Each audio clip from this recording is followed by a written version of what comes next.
What's good, everybody? It's Big Game James. We stay in streets. Staying in the streets.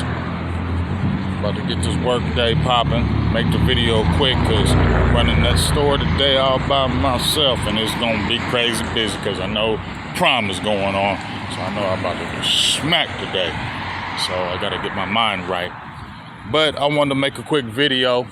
We talked to our offensive line in that big three yesterday with Tyler Booker, Tyler Smith, and Cooper Beebe. Very excited about that. And them trenches is what matters. I said we would talk about that defensive line today, and we are, because the main person I'm going to be talking about today is Mr. Mazi Smith. And will he ever justify that first round pick? 26 overall. Will he ever justify that pick?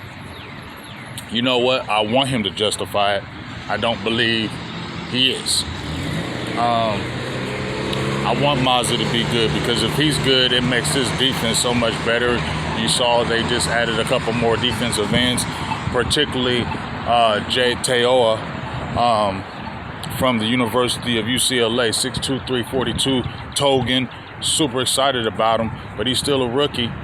You know, he's still a rookie. He was a dog, but, you know, he still went in the 7th round.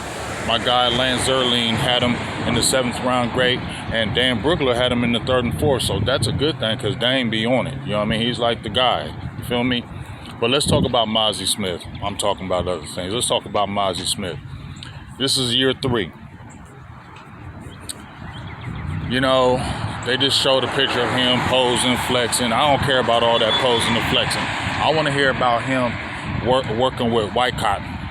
I want to hear about him doing extra drills. I don't need to see him on videos or nothing like that. I need to hear about him truly going hard, getting better, and learning his craft. We know Mazi's strong. Mazi cock strong, okay? He's definitely, I'm going to say, show his positives to me. He's got a mean streak to him. I seen him get real chippy in them games with people. I like that. Get chippy. But you got to make plays, too. You can get chippy all you want, but if you're getting blown off the ball and pushed in the backfield and then you talking trash, that don't really matter, right? So, but I will say he got an attitude, you feel me? He's very strong. I hope he can put some of that weight back on, because that's only going to help him. I think he's pretty quick off the ball. He made improvements from his first year to his second year. I think he only had 3 starts his rookie year, started all 17. You know, we saw he had 30 tackles. I think that ranked, I'm going to show that in the very beginning, I think that ranked 21 out of 219 defensive linemen. Couple sacks. I would say at least 3 games. I saw one game, the Giants game in particular, where he played well. I thought he was pretty decent in that Philly game too. So I saw some games where there were some positives. But he's got to take his game to another level. I mean, he's got to take his game to another level, because all they have is Denzel Jackson, Justin Rogers, you know, and they say he was outplaying him. But Justin Rogers, I can't get really hyped about him, because they let you go. Dallas cut you.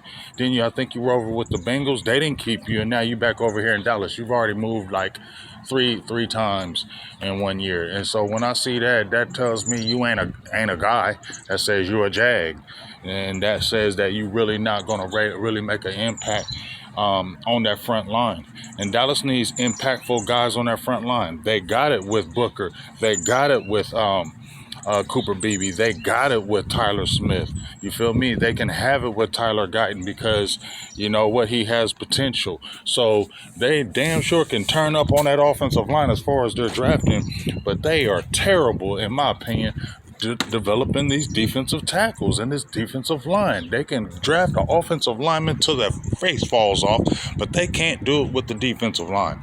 And like I said, Denzel Jackson, Justin Rogers, they're Jags. They're just guys to me. And Mazi, I mean, you got to be the guy that brought Teoa in here, and yes, I'm excited about that, but Mazi's got to be a difference maker. I definitely feel like they're going to probably re-sign Linville Joseph, because he's still a free agent. He played on the team.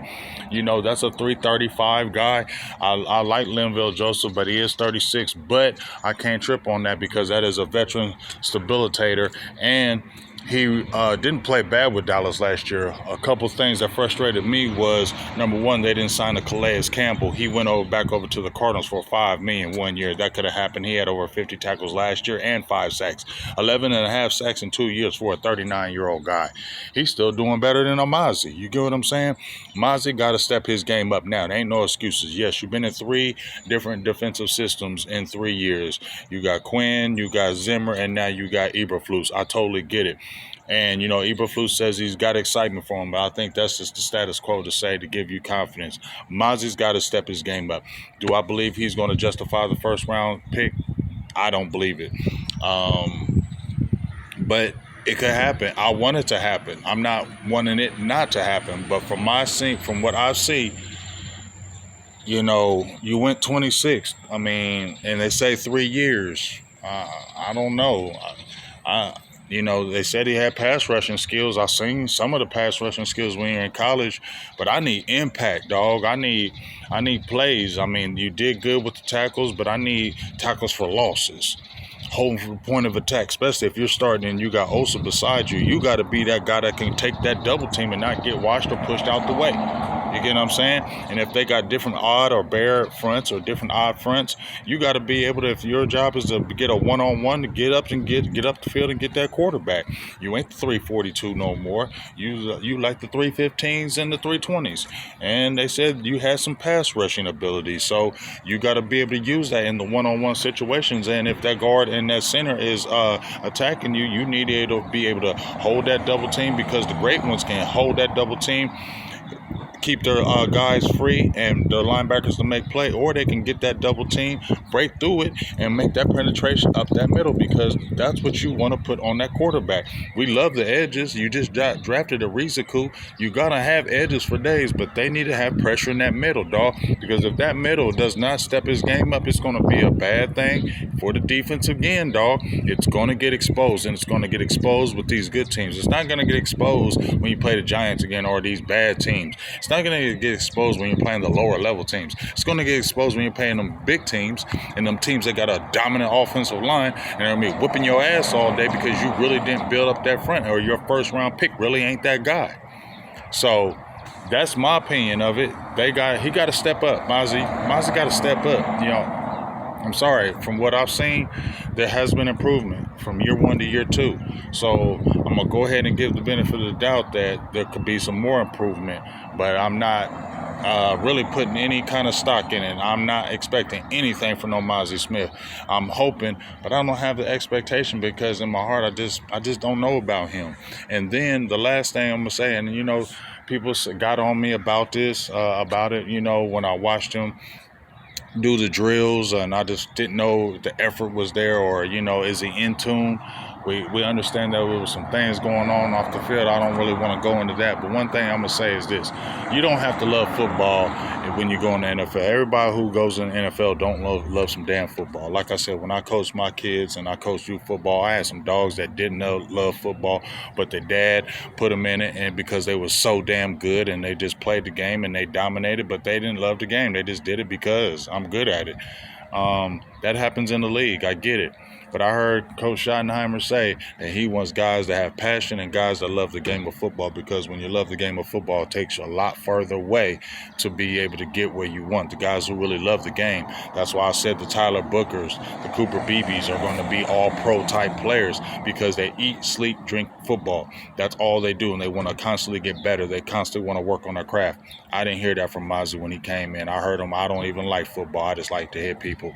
That tells me when it gets bad or tough, you may not go as hard because you don't love the sport. That tells me you may not hit that extra rep because you don't love the game. That tells me that you might not take the extra mile or go with the extra training because I don't love football.